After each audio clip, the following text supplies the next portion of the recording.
Hello and welcome. In this tutorial, we will learn about conditional statements and its use cases in Python, so let's get started. Up until this point, you have written so many codes. Each line of code you wrote did a certain operation intended for certain functionality. However, there was one common thing about all of them, and it is that every line of code you wrote was executed. For example, this is one of the codes you already studied in the previous section. Every code line in it must be interpreted and executed by Python, starting from creating a list object and assigning it to variable x, then creating a new variable y, which is a copy of variable's x object, and printing the first statement using the print function, then appending a new value to y, and lastly printing the last statement again by using the print function. This is called sequential execution, since all sequences of code lines must be executed in the order they were written in. However, in many practical implementations, we don't necessarily require to execute every line of code. Meaning, we sometimes only want to execute a line of code based on a condition. If true, then the line of code is executed. Otherwise, the line of code is skipped and not executed. Also, we sometimes wish to choose and execute only a set of line of codes based on a condition. This condition operation is done by using the Boolean operators that we already studied, and the conditional statements that we will look at in this section. We will look at the if statement, else and elif clauses. Those statements control the flow of your code and guide it to execute selected statements based on a condition. In other words, they are used to take a decision whether or not to execute a line or lines of code. The methods by which you can control the flow of your code are called control structures. So now let's get started in learning about them.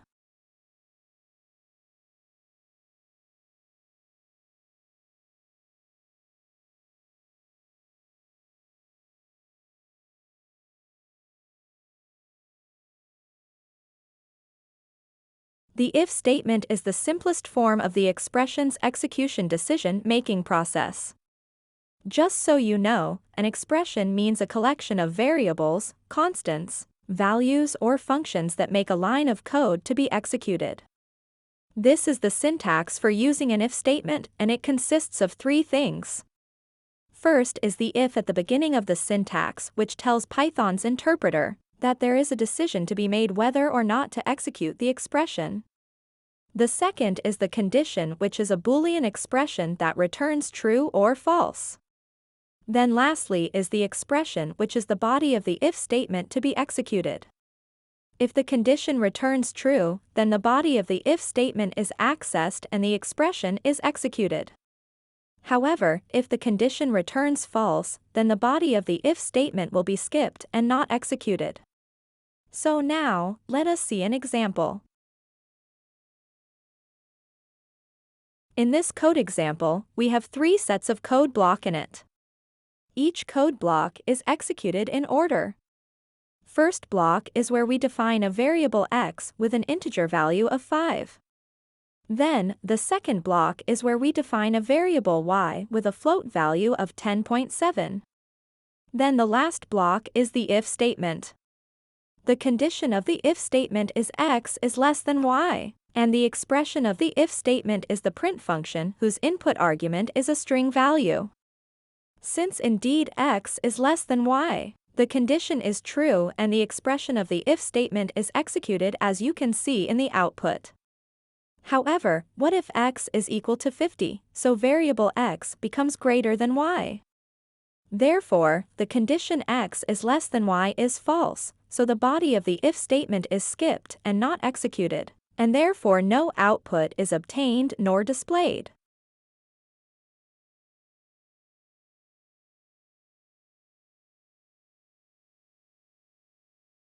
The else clause addition to the if statement gives another option for the decision of executing a body of expression.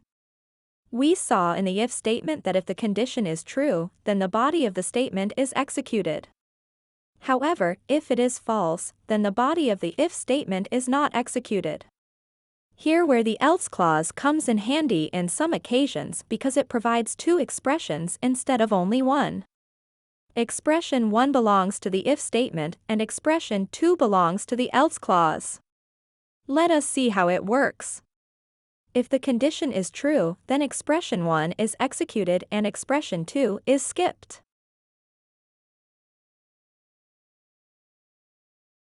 However, if the condition is false, then expression 2 is executed and expression 1 is skipped. In this code example, we also have 3 sets of code block in it. Each code block is executed in order. First block is where we define a variable x with an integer value of 5.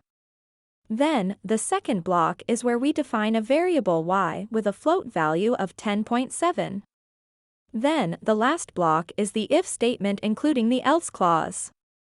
The condition of the if statement is x less than y, and expression 1 and 2 are print functions whose input argument are string values.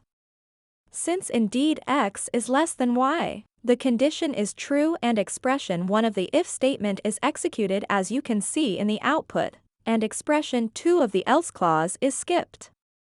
However, what if x is equal to 50, so variable x becomes greater than y? So, the condition x is less than y is false, so the expression 1 of the if statement is skipped and expression 2 of the else clause is executed.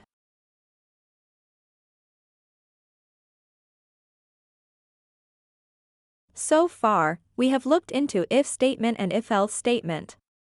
Each of them has a different approach and functionality to decide whether to execute a body of expressions. However, there is one common thing about them is that they decide based only on a single condition.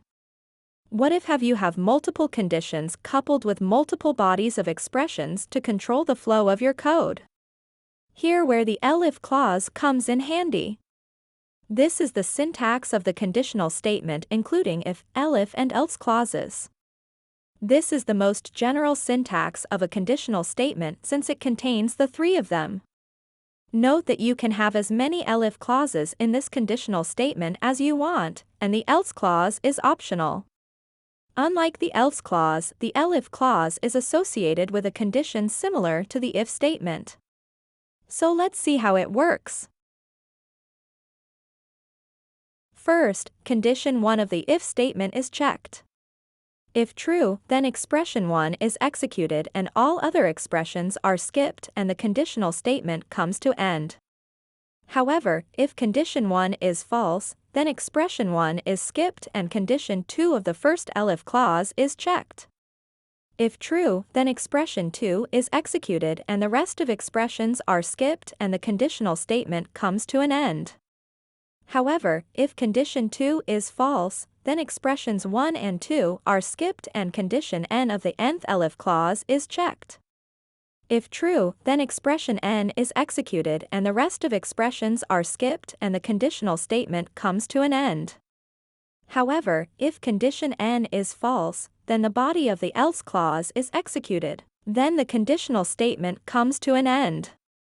So now, let us see an example. In this code example, condition 1 of the if statement checks whether variable x is an even number. This is done by using x modulus 2. When x modulus 2 is 0, it means that variable x's value is even. Next, condition 2 is x modulus 3, which checks if variable x's value is divisible by 3. When x modulus 3 is equal to 0, it means that the value of x is divisible by 3. The else clause prints all conditions are false if conditions 1 and 2 are false. First, let us set the value of x to an integer with value 2. In this case, x modulus 2 is true, so the expression of the if statement is executed and all other expressions are skipped. Also, the second condition x modulus 3 is not checked as the conditional statement comes to end after getting a true first condition.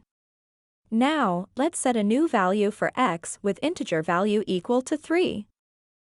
First, the conditional statement checks the first condition, which is x modulus 2. So condition 1 is false since 3 modulus 2 does not equal to 0.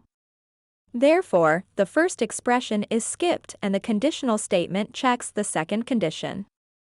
3 modulus 3 is true, so expression of the elif clause is the one that is executed and the rest of expressions are skipped.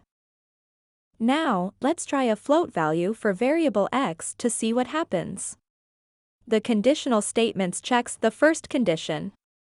The first condition returns false since 4.5 modulus 2 does not equal to 0, so expression 1 is skipped. Same goes to the second condition. 4.5 modulus 3 does not equal to 0, so the second expression is skipped.